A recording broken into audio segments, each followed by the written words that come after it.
क्या गारंटी है कि दूसरी लड़की आएगी वो आपकी टाइप की हो?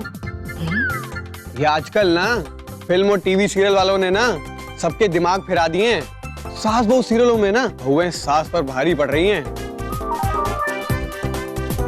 अपनी खुशी के साथ साथ ना अपनी सेफ्टी का भी सोचो।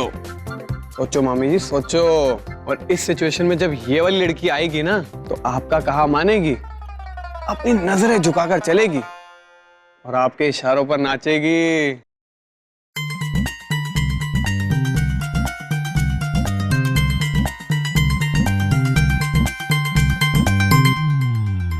और वैसे भी प्रीतो, औरतों की इज्जत करना तो तूने मुझे सिखाया। मैंने सौम्या को किडनैप किया, वो मेरी गलती थी, तो इसका प्रायश्चित नहीं करूं? ठीक है, तू कह रही है तो नहीं करता।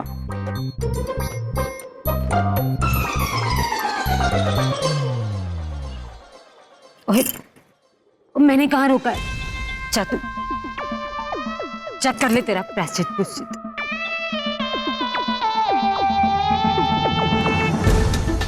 ओ प्रीतो, ऐसी टेढ़ी मेढ़ी शक्ल बना के बोलेगी तो मेरा दिल कहाँ मानेगा? और वैसे भी मेरी शादी में डीजे वाले से पहला गाना तो तूने ही बजवाना है। प्रीतो,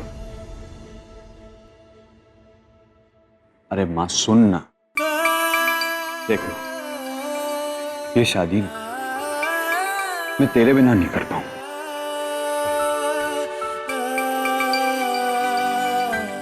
आगे जो तेरी मर्जी। चल अब क्या मुहूर्त सूरत निकालेगा? चल।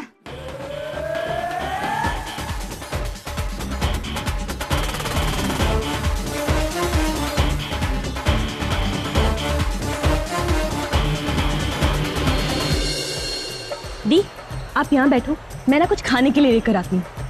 और वैसे भी देखो यहाँ सबने कितनी रौनक जमा रखी है। हम ना यहीं बैठ के गप्पे लड़ाएंगे, ठीक है? मैं 2 मिनट में आती हूँ, रुको।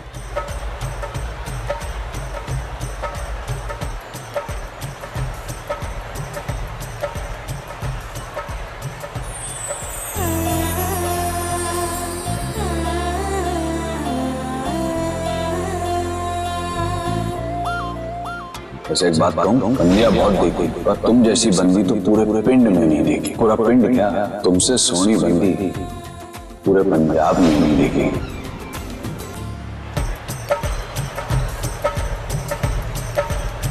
ये छोटी कहाँ रह गई?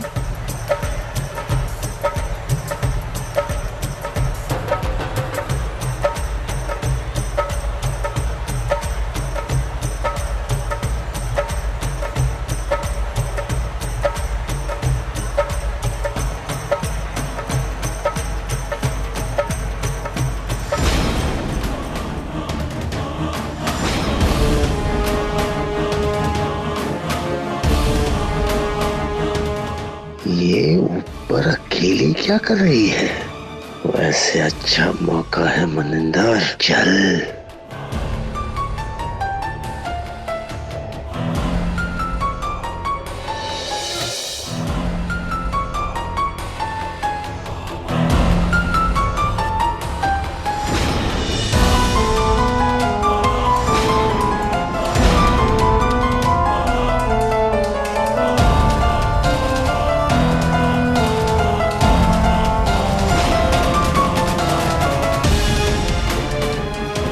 तेरी विदाई का जश्न मना रहे हैं। आज तुझे यहाँ से धक्का मार के दुनिया से ही विदा कर देता हूँ।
तेरे पिताजी ने तेरी नजर उतारने के लिए भेजा है।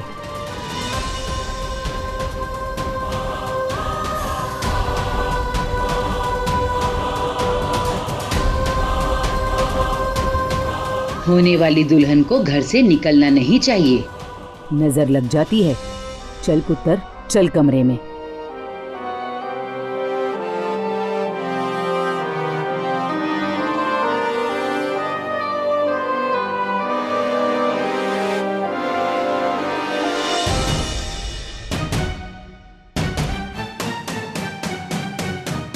तुझे बोला था ना, 21 दिन तक तू कुछ नहीं करेगा। क्या करूं मैं? हाथ पे हाथ धरे 21 दिन तक बैठकर अपनी इज्जत का तमाशा देखूं मैं? इज्जत तो मैं तेरी गिराऊंगी। अगर मैं नीचे चली गई और सबको बता दिया तो क्या होगा तेरा पता है तुझे? आखिरी बार बोल रही हूँ मैं, 21 दिन तक सौम्या को कुछ नहीं कहेगा। वाह भाई वाह, 21 साल चोरी बनकर मेरे गर्दन पर लटकी रही वो, तुझसे तो कुछ नहीं हो सका। और आज जब मैं खुद कुछ करने जा रहा हूँ तो उसका रक्षा बन रही है। ऐसा कुछ भी नहीं करेगा। अगर तूने कुछ भी हरकत की तो मैं तुझे छोड़ूंगी नहीं।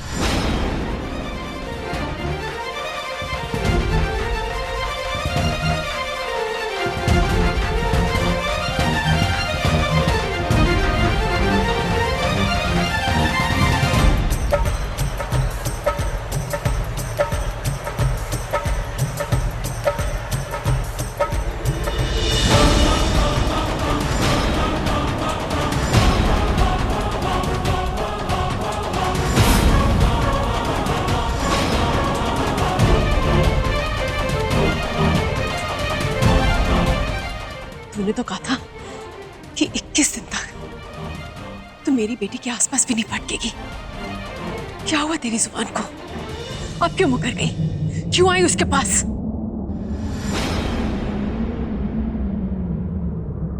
तेरी बेटी की जान बचाने आई थी। क्या?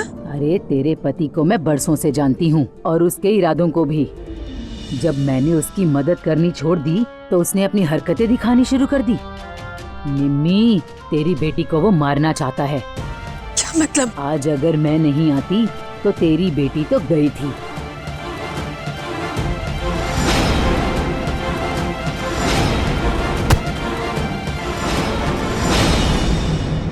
इसलिए सौम्या की जान बच गई। इसलिए सौम्या की विदाई तक मैं उसके आसपास ही रहूंगी। हाय रब्बा, इतना तो मैंने मालूम था कि वो आदमी किसी भी हद तक गिर सकता है, लेकिन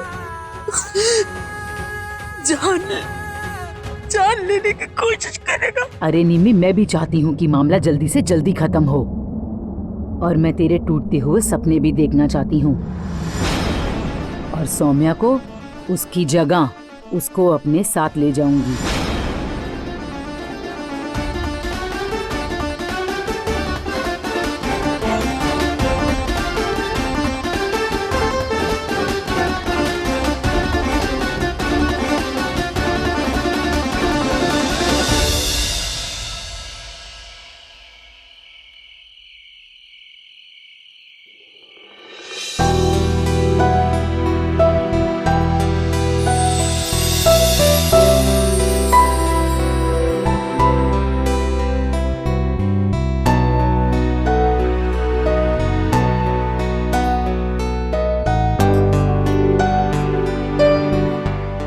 सोमू,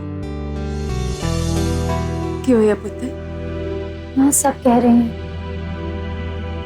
ससुराल वालों को खुश रखने के लिए बहुत कुछ सीखना पड़ता है, नहीं तो वो लोग बहुत परेशान करेंगे। माँ, मुझे ये सब तो कुछ भी नहीं आता है। इस बारे में आपने मुझे कभी कुछ बताया भी नहीं। माँ, मैं सोच रही हूँ कैसे मैं अपने ससुराल वालों को खुश रखूंगी। क्या मैं अच्छी बहू बन पाऊंगी? और फिर चल मेरे नाथ, इतने बैठ।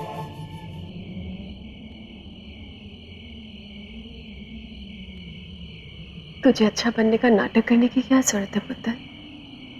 तू वैसे ही बहुत अच्छी है। तुझे याद है बचपन में तुझे एक सुनहरे बालों वाली राजकुमारी की कहानी सुनाती थी? हाँ माँ, वही राजकुमारी ना, जब वो हंसती थी तो पूरा शहर खुश हो जाता था, और जब वो रोती थी तो सभी उदास हो जाते थे। सुमो, एक बहू भी वैसी होती है। जब वो किसी के घर जाती है और खुश रहती है ना, तो पूरा परिवार खुश रहता है। लेकिन अगर वो दुखी हो जाती है तो दीवारों की नींव कमजोर पड़ जाती है। जब घर में कोई नया जाता है तो कैसे लोग उसे परखते हैं ना, होता है। तुझे भी सब इसी तरह से परखेंगे, लेकिन तू कमजोर मत पड़ना, दुखी मत होना, सबका मान करना, हर किसी की पसंद नापसंद समझकर उसको इज्जत देना। फिर तू जैसे भी होगी ना, वो लोग तुझे अपना लेंगे। एक बात का ध्यान रखना सोमू, लड़की अपने घर में कितनी भी लाडली क्यों ना हो, लेकिन उसका अस्तित्व उसके ससुराल से ही बनता है। तुझे भी वहां अपने अस्तित्व का एहसास करने सोमू। तुझे एक ऐसी शक्ति बन के रहना है जो सबके सामने नजरें तो झुकाए, लेकिन अंदर से कभी कमजोर ना पड़े। कोई भी मुश्किल हो, कोई भी कठिनाई हो, हर चीज का डट के सामना करना। बनेगी ना ऐसी शक्ति